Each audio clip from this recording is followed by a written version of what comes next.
ada benjolan segini di bawah sini, itu namanya apa kemang? Bodong.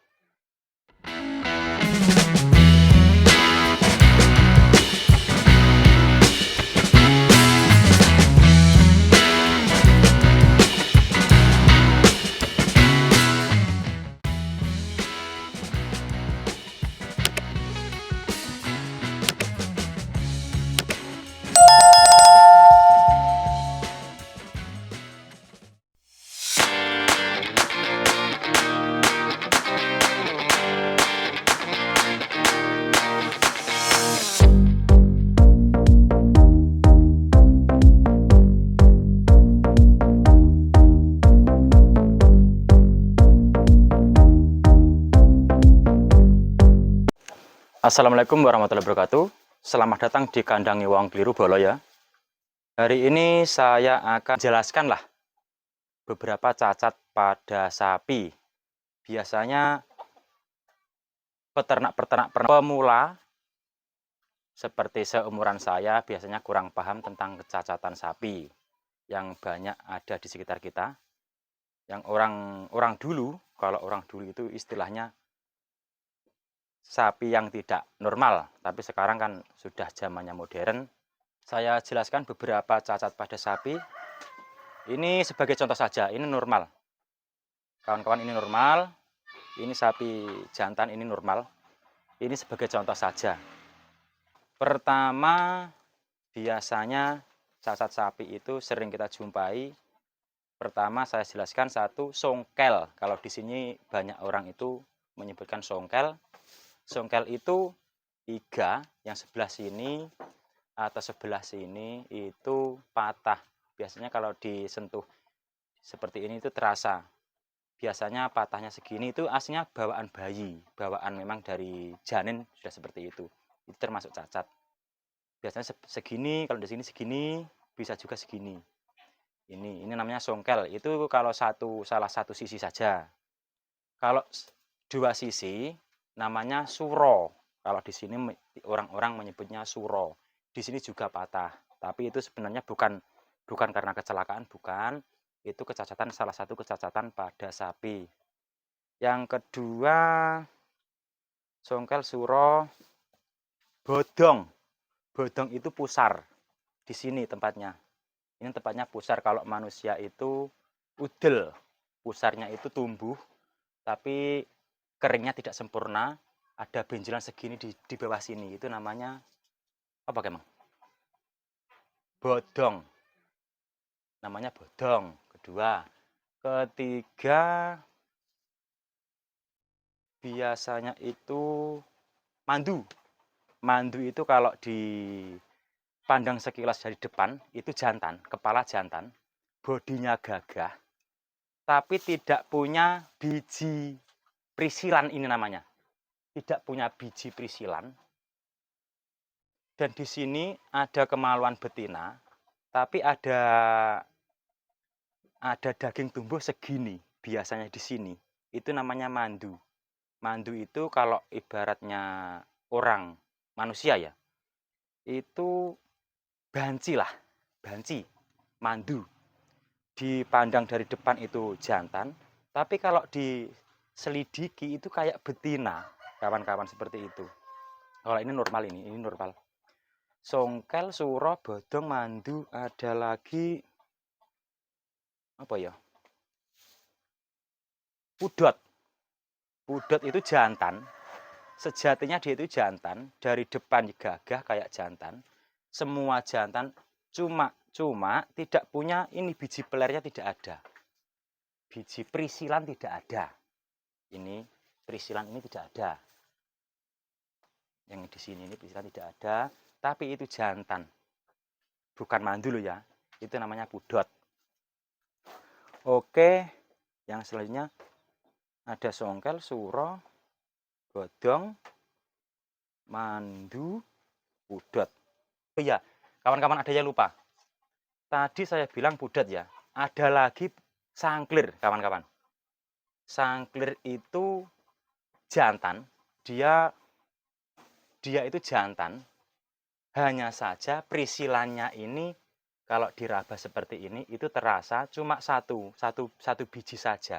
Kalau yang normal kan perisilanya ini 2. Ini sangklir namanya. Ini perisilanya ada 1. Sapi ini jantan, tapi perisilanya ada 1. Itu namanya sangklir. Itu salah satu kecacatan pada sapi yang sering kita temui di sekitar kita. Kalau sangklir itu masih banyak yang mau beli, masih biasa, kalau di sini masih biasa. Endingnya juga digemukkan, dagingnya juga biasa seperti sapi-sapi pada umumnya. Itu bermacam-macam jenis kecacatan pada sapi, kawan-kawan ya. Ini saya juga ada betina. Ini kalau warnanya merah, merahnya merah gelap tua, tapi sejenis sapi Jawa, terus tidak punya tanduk, itu namanya pendem. Tapi jenisnya, ini kan sapi jenis limusin. Limusin ini sapi dari impor lah. Sejenis sapi luar negeri, tapi kan ini tidak ada masalah.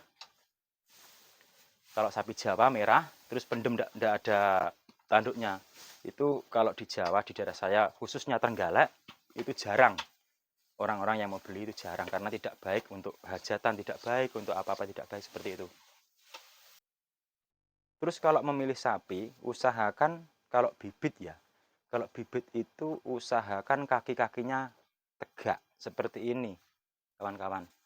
Jangan salah memilih, karena nanti kalau ini semakin bertambah dewasa, ini bertambah besar, biasanya kalau tidak terlalu memikirkan kaki, nanti kakinya kalah. Ininya akan seperti ini, glosor seperti ini.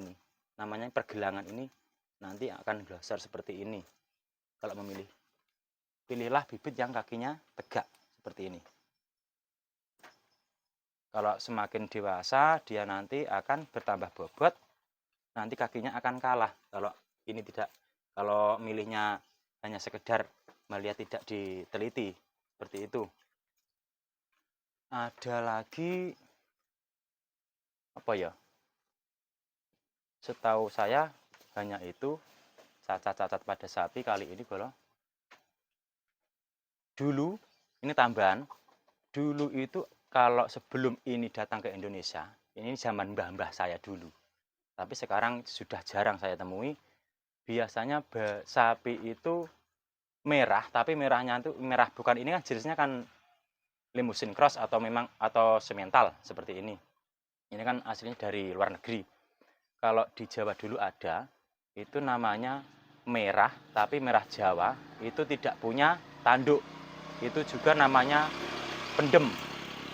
Itu namanya sapi pendem. Kalau orang Jawa katanya tidak baik untuk hajatan, atau mungkin disembelih tidak baik seperti itu. Kalau jagal ya biasa saja, tidak ada halangan, tidak ada yang tidak baik. Kalau jagal, hewan seperti apapun yang penting kan dagingnya banyak. Kalau jagal seperti itu. Kalau orang bibit itu selalu memperhatikan songkel. Kalau bisa jangan beli yang songkel, jangan beli yang suro, jangan beli yang mandu, yang tadi dari depan kelihatan jantan tapi dari belakang meragukan kalau itu jantan. Terus selanjutnya dari memilihnya itu dari pudot ini. Ini usahakan yang perisilanya genap. Oke kawan-kawan, nanti kalau memilih bibit, pilih yang seperti ini kawan-kawan. Ini bokongnya bulat. Nanti akan isi bulat seperti ini. Wis kaya padha ae. Iki sing luwih iki mojok angel. Sulit. Ini kan kawan ya. Bokongnya bulat seperti ini. Jangan milih yang lancip, nanti tidak akan tumbuh daging di sini. Pilih yang bokongnya bulat seperti ini. Kaki-kaki kalau limusin biasanya kecil. Kalau jenisnya limusin biasanya kecil. Kalau jenisnya semental, usahakan pilih yang kakinya besar. Karena ciri dari limusin itu kecil, tulang-tulang kecil, tapi semental kan tulang-tulang besar. Biasanya kalau limusin merah semua, kalau semental ada putihnya sedikit. Seperti itu kawan-kawan. Ini betina asli, ini bukan mandu loh ya, ini betina asli. Normal, sapi normal. Oke, terima kasih. Mungkin hanya ini yang bisa saya sampaikan. Saya kasih tahu tentang kecacatan sapi kali ini yang sering kita temui di sekitar kita. Oke, semoga kita bisa sama-sama belajar tentang persapian, terutama di daerah saya itu memang banyak pemelihara sapi, kawan-kawan. Jadi pemula-pemula, peternak pemula seperti saya harus tahu tentang kecacatan sapi-sapi yang akan kita pelihara. Oke, terima kasih. Kita sambung lagi nanti kalau ada kesempatan. Wassalamualaikum warahmatullahi wabarakatuh.